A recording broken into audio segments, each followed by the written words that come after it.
It was late afternoon when young Max started to let his wild side show. Dressed in his white wolf suit, he created mischief at home, chasing the dog with a fork, roaring his terrible roar, and showing his claws, which led to his mother calling him a wild thing. Sent to bed without supper as a punishment, Max's imagination took flight. His bedroom transformed into a forest, and a private boat with his name on it awaited him.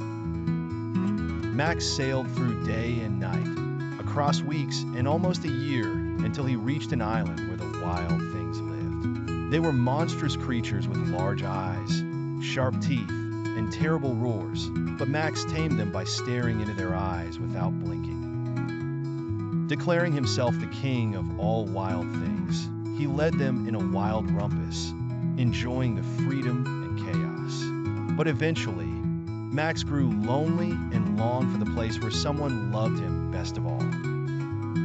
Despite the wild things' pleas for him to stay, Max sailed back over a year and into the night of his very own room, where he found his supper waiting for him, still hot.